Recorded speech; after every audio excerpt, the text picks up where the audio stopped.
Recibimos a nuestro último entrevistado. Se trata de David Rosero, es candidato para consejero del Consejo de Participación Ciudadana y Control Social. Muy buenos días, David. Gracias por estar con nosotros esta mañana. Primero, para que la gente conozca cuál es el proceso que se está siguiendo precisamente para definir ya a los candidatos que estarían participando en las próximas elecciones para poder llegar a ser consejeros de este consejo. Muy buenos días.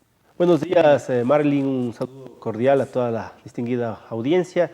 En efecto, el pueblo ecuatoriano en consulta popular definió que el nuevo Consejo de Participación Ciudadana sea electo por votación popular.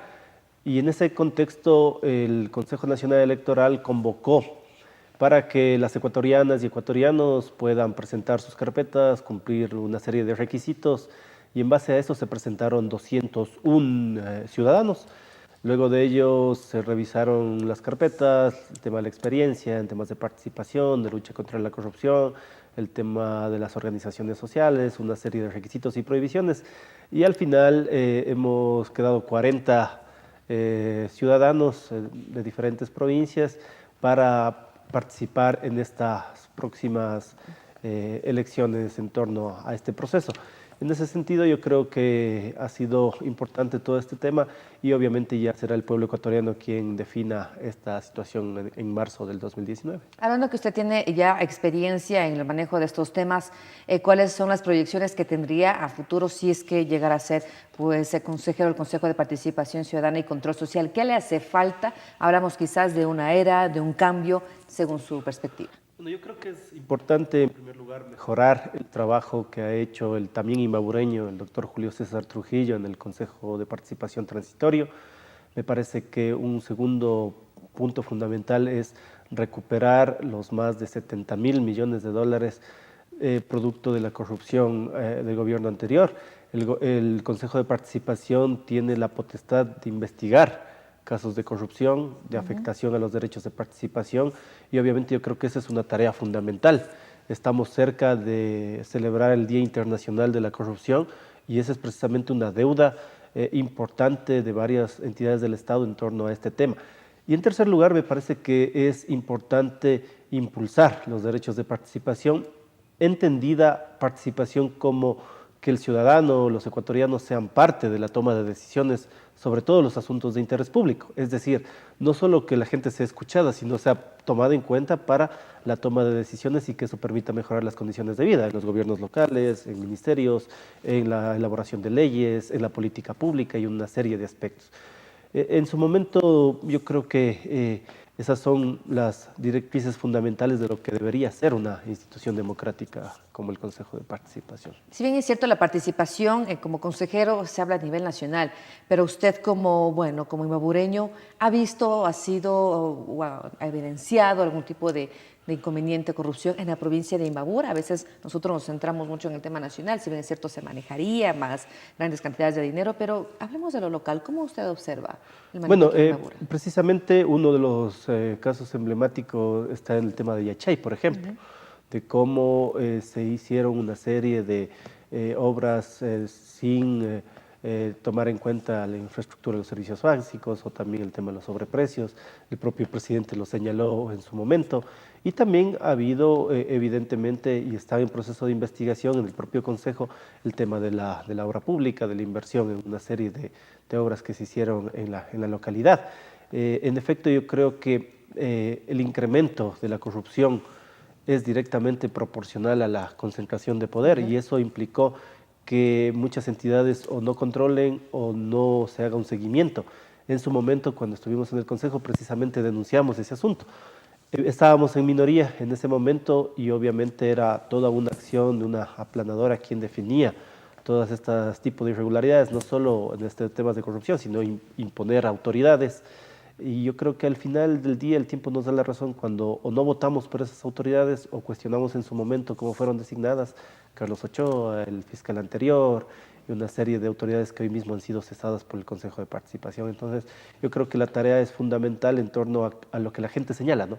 Que no solo la gente esté pues, pagando sus culpas en las cárceles por temas de corrupción, sino que se recupere esos dineros producto de estas irregularidades. Y los casos todavía siguen saliendo a la luz, precisamente uno que ha embarrado a la vicepresidenta de la República con estos presuntos delitos de tráfico de influencias, y también de recibir dinero por parte de su ex asesor en el tiempo que ella estuvo figurando como asambleísta.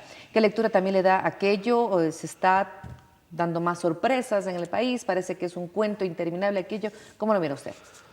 Bueno, yo creo que las instancias judiciales, la Fiscalía y la Asamblea en su papel fiscalizador también tienen que jugar su papel y ahí definir evidentemente lo que corresponda.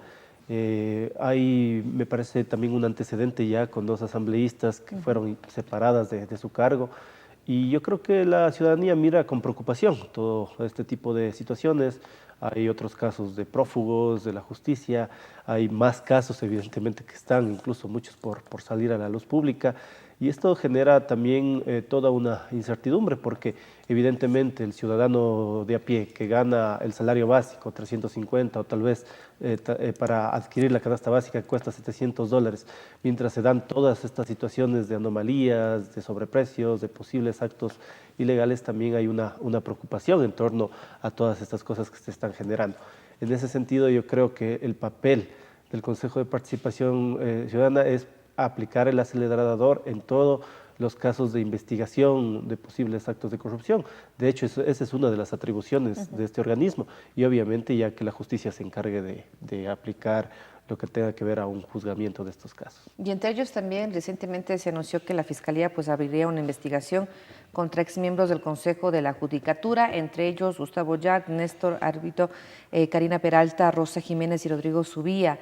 Nuevamente están saliendo rostros que quizás, bueno, por presentar la renuncia, por dejar la institución, se pensó que estarían deslindándose de algo que pudo haber sucedido en la institución, pero vemos que no es así. ¿Esto le alienta a usted quizás ver que se están dando por parte de las diferentes instituciones los pasos necesarios para poder aclarar todo lo necesario para la gente? Bueno, en su momento, en el caso de la judicatura anterior, nosotros, en mi caso particular, no voté por Gustavo Yalc, ni tampoco por Paulo Rodríguez, que fue el anterior miembro del Consejo de la Judicatura, precisamente porque una de las situaciones, aparte del conflicto de intereses que existía entre el presidente y su amigo personal, que era secretario de la Administración, el señor Yalc, había un cuestionamiento del tema de la infraestructura de la obra pública de los edificios del Consejo de la Judicatura y una serie de obras más en torno a situaciones de posibles anomalías. Es por eso que en su momento esto se señaló, luego esto se dejó archivado y hoy, entiendo, se ha abierto una investigación en torno a este y otros temas que están por salir a la luz. Yo creo que la situación de moralizar el país tiene que ir a la par también con resolver los problemas de la gente. Es decir, si bien es cierto, se investiga todos estos posibles actos de corrupción, también desde la presidencia tiene que empezarse a dar soluciones.